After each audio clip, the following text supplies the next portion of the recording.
అంబేద్కర్ రాజ్యాంగం తెలుసు కదా. ఆ రాజ్యాంగం ఈ దేశాన్ని ఏ విధంగా నాశనం చేసేది అది కూడా మీకు తెలుసు. ఈ రాజ్యాంగం ఎవరిది అంటే మనకు శత్రువులు, బద్ధ శత్రువు అయిన రాక్షసుడు అనమాట. ఆ రాక్షసుడు ఏంటంటే మన వ్యవస్థను, మన ధర్మాన్ని, మన కుల వ్యవస్థను మొత్తం నాశనం చేయడమే ప్రధాన అంశంగా పెట్టుకొని వాళ్ళు పనిచేస్తున్నారు. ఏది 24 గంటలు అదే పనిగా అనేక వ్యవస్థలు, అనేక కులాలు, అనేక చట్టాలు అన్నీ చేసుకొని అంటే ఇక్కడ ఉండే స్థానిక కుల వ్యవస్థను, వర్ణాలను అన్నిటిని నాశనం చేయడమే వాళ్ళ లక్ష్యం అనమాట. దాంట్లో భాగమే ఈ దుర్మార్గులు ఈ గ్రామాలన్నింటిని ఆక్రమించారు వాడి చట్టంతో. వాళ్ళు ఏం చేశారంటే 75 సంవత్సరాల కిందట కానీ అన్ని గ్రామాలకు చొరబడి అక్కడ ఉన్న నాగరికతను, అక్కడ ఉన్న చట్టాలను, ఏదైతే దస్తావేజులు ఉంటాయో అవన్నీ తగలబెట్టి మన ఏదైతే స్థానికులు ఉంటారు కదా వాళ్ళ యొక్క ఆస్తులన్నీ కబ్జా చేసుకొని అందరికి పంచిపెట్టి అందరూ సమానం అంటూ వాడు ఏం చేస్తున్నాడు, రాత్రి సమయంలో నిద్రపోతున్న సమయంలో వచ్చేది కొటాలకు నిప్పి పెట్టడము, ఆ తర్వాత పశు సంపదను అంతా నాశనం చేయడము, ఆ తర్వాత వాడి రాక్షస వ్యవస్థను అన్నిటిని అంటే యూరియాలు, డిఏపీలు, రసాయన ఎరువులు, ఉదాహరణకి ఆయుర్వేదం ఉంది, వాటిని తగలబెట్టడం, నాశనం చేయడం వాడి రాక్షస వ్యవస్థలన్నీ తీసుకున్నాడు. అందులో భాగమే అంబేద్కరిస్టుల యొక్క ప్రధాన లక్ష్యం అనమాట.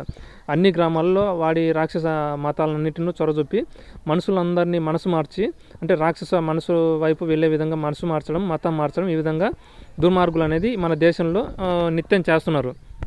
ఇటువంటి దుర్మార్గపు అరాచక వ్యవస్థలన్నిటిని మన ఈ ఎన్నికల వ్యవస్థ ఏదైతే ఉందో అది కూడా రాక్షసులది అనమాట.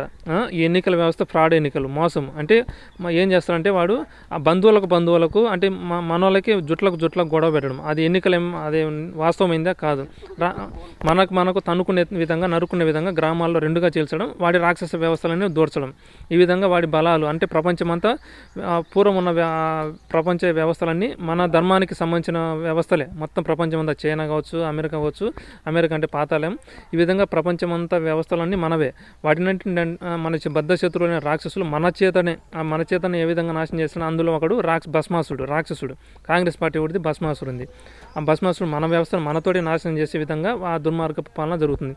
ఇప్పుడు మన కళ్ళ ముందే ఏ విధంగా చూడవచ్చు, మన ఆస్తులన్నింటినూ మన చేతనే అమ్ముకునే విధంగా చేసుకొని ఆ తర్వాత గ్రామీణ వ్యవస్థలను, ఇప్పుడు చింత చెట్లు ఉన్నాయి, అవన్నీ రాముని చేతుల విధంగా ప్రాణ ప్రతిష్ఠ చేయించబడిన గ్రామీణ వ్యవస్థలు. ఇప్పుడు ఏం చేస్తాడు వాడి రాక్షసుడు, వాడి కాంక్రీట్ దిబ్బలన్నీ ఆక్రమిస్తుంటే దాని కారణంగా చెట్లన్నీ నరకవేయబడుతున్నాయి. అంటే మనము అమ్ముకుంటున్నాం, వాడెవడో రాక్షసుడు వచ్చి ఆ ప్లాట్ల వ్యాపారం చేసి మన చెట్లను మన చేతనే నరుకునే విధంగా మన చేతనే ఈ విధంగా జరుగుతూ ఉన్నాయి. ఇప్పుడు గ్రామంలో 100 చెట్లు ఉన్నాయనుకుంటే ఇప్పుడు 98% చెట్లన్నీ నరకవేయబడినాయి, మిగిలిన చెట్లు మాత్రమే ఉన్నాయి. అవి కూడా తొందరలో 2047 కల్లా అవన్నీ నాశనం చేయబడతాయి.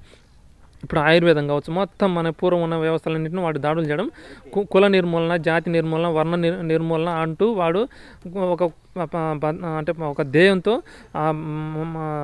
పూర్తిగా విషం నింపుకొని ఈ విధంగా దేశం మీద దాడులు చేస్తున్నాడు. ఆ దాడులు చేసే విధానాలను మనము పసిగట్టి వాటిని ఎదుర్కొనే విధంగా మనం సంసిద్ధం కావాలని నేను మీకు పిలుపునిస్తున్నారు.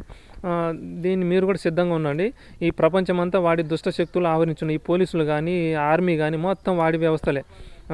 ఇప్పుడు మనకి ఏది అగ్రకులాలకు వాడు ఏం చేస్తాడు, వాడి దాంట్లో 0 అంటే వాడి రిజర్వేషన్లు 0 అంటే అగ్రకులాలకి ఈ భూమి మీద హక్కులు, జీవించే హక్కులు మొత్తం ఎటువంటి ఉండవు అనమాట. ఆ ప్రభుత్వం ఎవరిది, రాక్షసులది అనమాట. అది మీరు గుర్తించి ఎన్నికలలో కానీ చాలా జాగ్రత్త పడి రేపు వచ్చే ఎన్నికలు, సర్పంచ్ ఎన్నికలు కావచ్చు, ఇవన్నీ ఒక దుష్ట పన్నాగం అనమాట. దుష్ట పన్నాగాన్ని ఇప్పుడైనా పసిగట్టి మన వ్యవస్థను, మనం పూర్వం ఉన్న రామరాజ్యాన్ని మళ్ళీ తీసుకొని వచ్చే విధంగా మీరు సహకరిస్తారని, ఎన్నికలలో మీరు ఒక డబ్బుకు లోబడి ఓటేయకుండా నిజం తెలుసుకొని ఓటేస్తారన్న నమ్మకంతో మీకు ఇంతసేపు మీకు తెలియపరచడం జరిగింది. ఇంతటితో నా యొక్క ఆలోచన మీతో పంచుకోవడం జరుగుతుంది.